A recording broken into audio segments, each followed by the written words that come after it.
فإن الله غني عن العالمين که څوک انکار کوي نه مني یا نه کوي نو ما ته خو لپاره خو نه کوي الله وایي زه خو بې پروا یم ځان دپاره لګیا دی او د حج فضیلت ته د انسان وګوري نبی کریم صلی الله علیه وسلم فرمایي من حج څوک چې حج وکړي ولم یرفس ولم یفسق په هغې کې وړې او غټې ګناه نه ځان وساتي یعنې حتی الوسع هلته احتیاط وکړي رجع کیوم ولدته امه داسې به راواپس کېږي لکه د مور د ګېډې نه چې اوس پیدا شي ګناهونو نه صفا ټول ګناهونه یې ختم شو صفا را روان دی دا خو یو وړوکی فضیلت دی دا خو درته خامخا میلاویږي ګناهونه خو یې ختم شو بلکې هلته چې الله نه څه غواړي هغه به میلاویږي الله تعالی دې تاسو مونږه بوځي د حرم شریف په دې طواف مقام کې کوم ځای کې د انسان طواف کوي 12 مقامات شیخ ذکریا صاحب رحمت الله علیه لیکلي چې هلته کې چې الله نه څه غواړي هغه قبلېږي صفا مروه پکې ده میزاب شریف پکې دی حجر اسود شریف پکې دی رکن یمانی او دغه شانتې مقام ابراهیم د طواف په دوران کې حتیم دا ټول مقامات دغه مقامات دي چې الله نه په دغه مقام کې څه غواړي هغه به تا ته میلاوي څه دې خوښوي هغه الله نه غواړي د عرفات په میدان کې الله اکبر د عرفات په میدان کې د عرفې په ورځ باندې چې یو حاجي صاحب د الله نه څه وغواړي او زړه کې دا پیدا شي چې یاره دا سوال به مې قبول نه شي حضور صلی الله علیه وسلم فرمایي دا زړه کې دا پیدا کېدل هم ګناه ده دا دې نه پیدا کوي چې دا به میلاو نه شي دا به خامخا میلاوي زړه کې دا سوچ راوستل چې دا شی به راته میلاو نه شي دا هم ګناه ده هر خامخا به میلاوي څه الله نه غواړي هغه به میلاوي پاتې مسئلې خو دې حل شوې 12 لکه روپۍ وغواړه هلته الله نه 6 لکه وغواړه هلته ولګوه 12 لکه هلته الله نه 6 کروړه وغواړه الله تعالی خو نه خفه کېږي د حج متعلق الله تبارک وتعالی اوله سپاره کې فرمایي چې حاجیان صاحبان هلته د ما نه غواړي دا دعا چې موږ او تاسو په مونځ کې وایو ربنا آتنا فی الدنیا حسنة وفي الآخرة حسنة وقنا عذاب النار دا د حج په ځای کې راغلي د حج په آیاتونو کې راغلي ده چې د حج په دوران کې د ما نه دنیا مو غواړي آخرت مو غواړي در کومې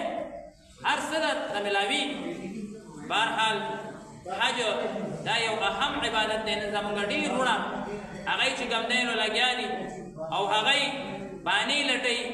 او قسمه قسم طریقو سره د حج د فرضیت نه ځان بچ کوي حج شوق ځان کې پیدا کوي د حرم شریف شوق ځان کې پیدا کوي د حج چې څوک عاشق شو او د حج سره محبت پیدا شو بیا دا مال څه شی دی دا مال به پاتې شي نن چې مونږ را جمع کوو او غوټې ورته ورکوو په بینکونو کې چې کم دی کېدو او داسې کوو لرې که د الله تعالی کور پې ووینه که دا دې ډېر جمع کو چا ته به یې جمع کوې بچو ته به یې جمع کوې سبا به د نوم ناري دعا به در پسې نه کوي که حج دې کړی او مړ شوې په قبر باندې م لیکلی شوی وي حاجي صاحب فرشتې درته راځي هم حاجي صاحب په آخرت کې هم حاجي صاحب او د قیامت په ورځ به هم د حاجیانو صاحبانو په زمره کې هغه پاسې او د حاجي متعلق خو راغلي دي چې چا ته دعا وکړي هغه هم الله تعالی بخي ته خو الله خود وبخي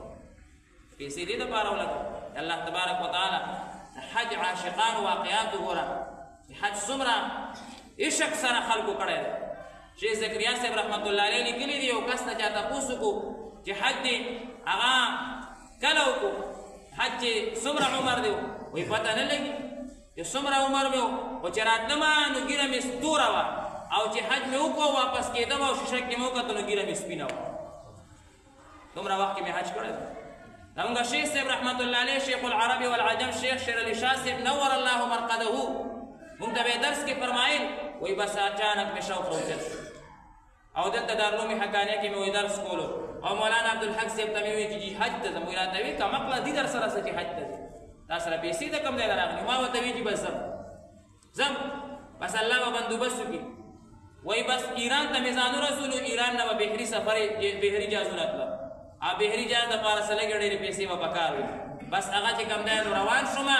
الله تبارک وتعالی را باندې حج مو کو دلته چې کوم دی نو علاقه کې مشهوره شوي وه چې شیر علي شاه مړ پلار را پسې خیرات هم کړی یا مړ شوی پته یې نه لګي وایي هلته کې ومه په عرفات کې او تقریر مې کولو دا کوړي یو حاجي صاحب راغلی او کلک یې د لاس نه ونیولم وایي زما مشر په دې سټ کې یو پړک ووالم چې کمقله یو خط شاه به ولیکه چې صاحب دا واقعه مونږ ته په درس کې وي خط ولیکئ ما ورته د څه دپاره وایي پلار در پسې خیرات هم کړی دی او وایي هوایي سفر باندې راغلی هغه حاجي صاحب ما ته وی شابه کین او خط لیکه دلته تقریرونه کې در پسې پلان خیرات کړی دی چې ته مړ شوی او ته حج ته راغلی وزر کې ناستم حج مې ولیکلو والد صاحب ته خط مې چې کوم دی نو هغه راواستلو پخوا خو د خطونو دور بیا وی ټول دلته خوشحال شو بیا چې واپس رالم بیا وی ټوله پوړي کې خوشحالي وه چې شکر دی شیخ صاحب واپس راغی دا حج